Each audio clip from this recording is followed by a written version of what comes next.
News 24 घडामोडी, श्वास चालू घडामोडींचा. अशी काही चर्चा आमच्याबरोबर झालेली नाही आणि दोन्ही बाजूनी सांगण्यात आलेलं आहे की आता यापुढे जे आहे हा विषय आमच्यासाठी संपलेला आहे.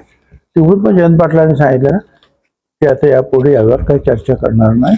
आमच्या बाजूने पण सांगितलं विलीनीकरणावरची काही चर्चा करणार नाही म्हणून. आता काय परत आता तुम्ही जर रोहित पवार आता सुमित्रा पवारांचा प्रचार करतायत, त्या अनुषंगाने पुन्हा एकदा आता ते त्यांचे नातेवाईक आहेत, काय त्यांचे मला वाटतं काकी लागतात त्या, तर काय वाईट काय त्याच्यामध्ये जातं.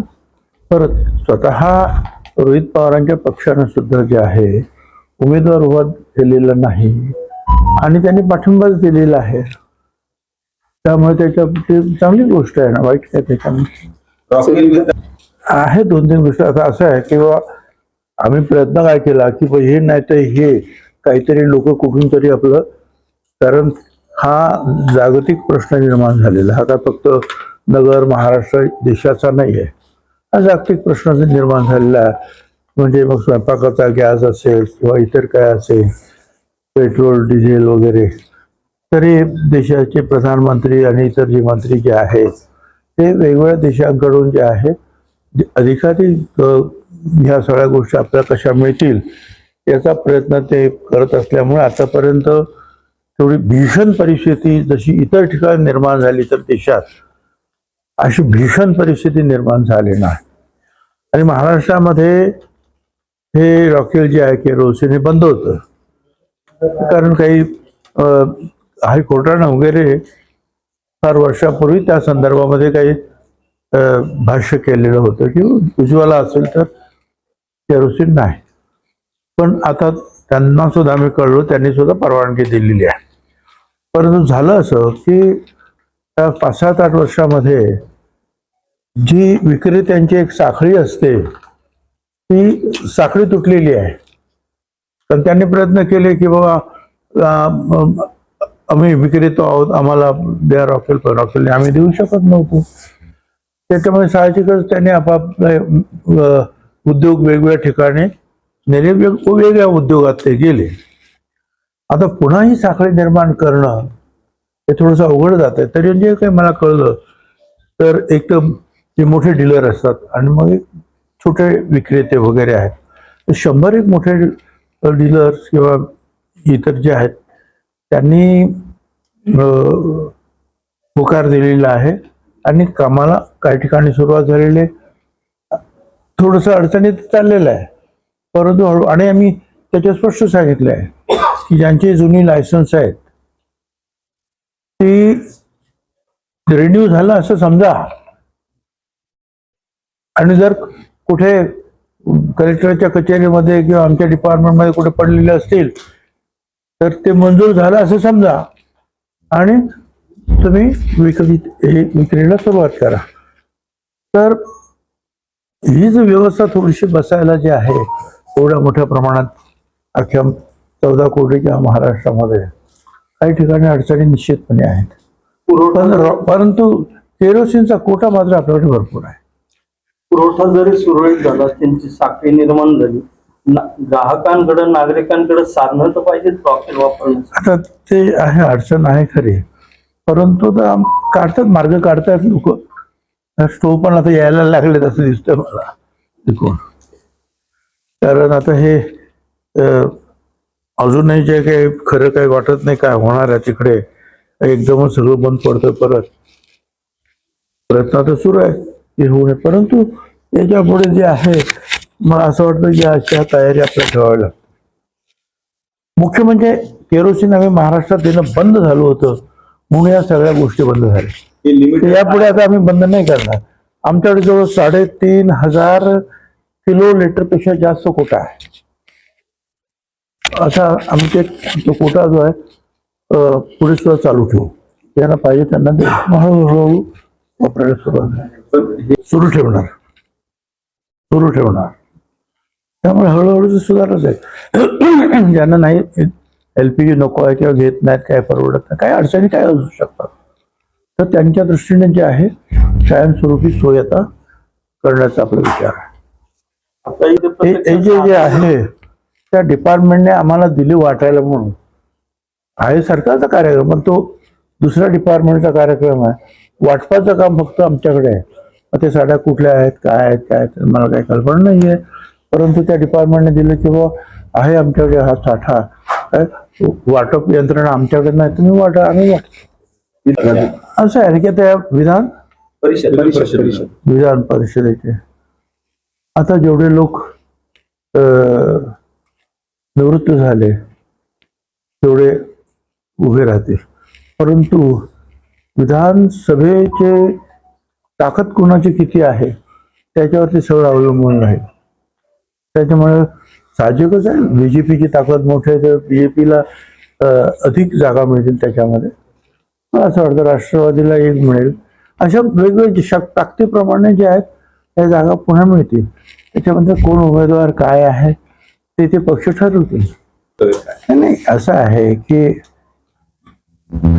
झालंय, प्रकरण झालंय ते मान्य आहे, बरोबर. त्याच्यावर पोलीस अतिशय कडक कारवाई करतात हे आपण पाहत आहात. पण मला असं वाटतं की TCS कंपनी जी आहे या देशातली आणि जगातली एक उत्तम प्रकारची मोठी कंपनी आहे. प्रत्येक वेळेला जर निरपेक्षपणे जर काम करायचं असेल एखादी गोष्ट तर महाराष्ट्र सरकार पहिल्यांदा नाव घेतं ते TCS. टाटा प्रणित आहेत, टाटांच्या त्यांच्या कंपन्यांच्या. आता त्या कंपनीमध्ये खालच्या पातळीवर काय होतं ते सगळ्याच गोष्टी आपल्याला वरच्या पातळीवर समजत नाहीये, तर त्यांना सुद्धा समजणार नाही. माझं म्हणणं आहे की झालंय, त्याच्यावर कारवाई सुरू आहे. त्याचा अर्थ असा पूर्ण TCS कंपनीला बदनाम करणं हे अजिबात योग्य होणार नाही. कारण आतापर्यंत अशा प्रकारच्या ज्या कंपन्या आहेत त्याच्यामधली अतिशय महत्वाची अशी ही कंपनी आहे ज्याच्यावर लोकांचा विश्वास आहे आणि विश्वासाने त्यांच्याकडे आपली कामं दिली जातात. तर एखाद्या ठिकाणी हे झालं आहे त्याची पोलीस कारवाई करतात, पण किती ताणायचं आणि त्यांना बाहेरच काढून टाकायचं काय असा कोणाचा विचार असेल तर चूक आहे. ठीक आहे, तुम्ही त्याच्याबद्दल त्याच्यावर कारवाई केली नाही, इथे कुठेतरी अडचण निर्माण झाली आणि मग एखादा उठाव जर लोकांचा होत असेल तर मी समजू शकतो. परंतु आता पोलीस पूर्णपणे कारवाई करत आहे त्याच्यामध्ये आणि त्या TCSच्या प्रमुखांनी सुद्धा त्याबद्दल दिलगिरी व्यक्त केली की आम्हाला काही कल्पना नव्हती. परंतु आपल्या ह्या कंपन्या जाणार नाहीत आपल्या जिल्ह्याच्या बाहेर आणि राज्याच्या बाहेर, यासाठी सगळ्यांनी जे आहे लक्षात ठेवलं पाहिजे. कोण होते, कशामुळे झाला, काय येतं तुमच्या तोंडून फक्त ऐकलं. संशयास्पद काय मृत्यू कोणाचा झाला हेही मला माहित नाही आणि ते कुठल्या त्या पदावरती हेही मला काय कळणार. असं आहे की त्याच्यामध्ये काही इतर विरोधी पक्षाच्या काही ऑब्जेक्शन्स आहेत त्याच्यामध्ये.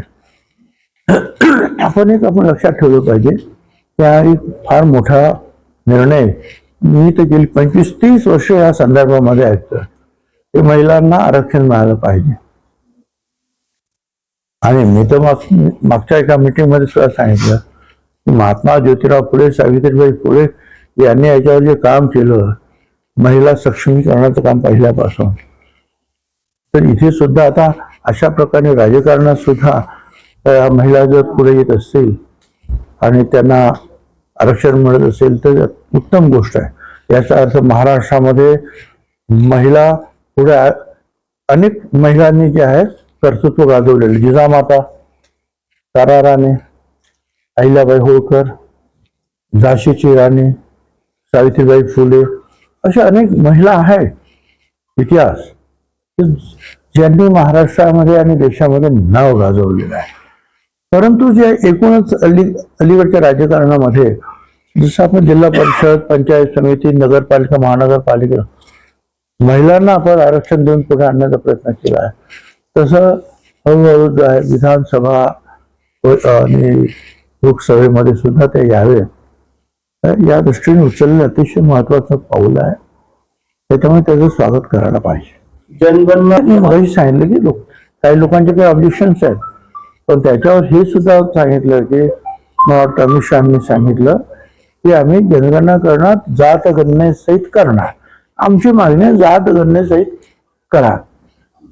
आमची मागणी महिलांना आरक्षण द्या. छगन भुजबळांची ती वैयक्तिक ही मागणी आहेच. ते ठीक आहे ना, काम चाललंय, काय अडलंय कुठं काय अडलं ना. पोलिसांचं काम करताय, म्युन्सिपाल्टीचं काम करताय. 2-3 काय एक खास कुंभमेळ्यासाठी एक IAS ऑफिसर नेमलेले आहेत. डिव्हिजनल कमिशनर त्याच्यामध्ये लक्ष घालतायत, म्युन्सिपल कमिशनर त्यांच्यामध्ये लक्ष घालतायत. कुठं काही अडलं नाही आहे तर काय अडचण कशा निर्माण करायची आहे? चाललंय ना काम. एक समाज जो आहे वेगळ्या पद्धतीने करतो, परंतु एक आहे की त्याने सगळ्यांनी लक्षात घेतलं पाहिजे कोणाला आरक्षण आहे कोणाला नाही. मुस्लिम समाजातले जे ओबीसी आहेत त्यांना आजही आरक्षण लागू आहे. उदाहरणार्थ माळी असेल तर तिथे बागवान आहे, मणियार आहे. त्याच्यानंतर तिकडे खाटीक असेल तर तिकडे कुरेशी आहेत. तर या सगळ्यांना ज्या यापूर्वीच शब्बीर अन्सारी जे होते ते 93-94 सालामध्येच ते दिलीप कुमार वगैरे या सगळ्यांनी प्रयत्न केला होता. आणि तेव्हापासून ओबीसी मुसलमानांमध्ये सुद्धा जे ओबीसी आहेत तर नावात बदल आहे फक्त. माळी आहे तिकडे बागवान आहे, आपल्याकडे कासार आहे तिकडे मणियार आहे, कुरेशी आहे तिकडे इकडे खाटीक आहे. तर ह्या सगळ्यांना आरक्षण त्याच्यात आहे. आता आणखीन ते काय आरक्षण मागत असेल, लोकशाही आहे, मागण्याचा प्रत्येकाचा अधिकार आहे. बघूया काय होतं. अशाच बातम्यांचा आढावा घेण्यासाठी आजच आपल्या YouTube चॅनलला सबस्क्राईब करा. बातमी आवडल्यास लाईक करा आणि इतरांपर्यंत शेअर करा.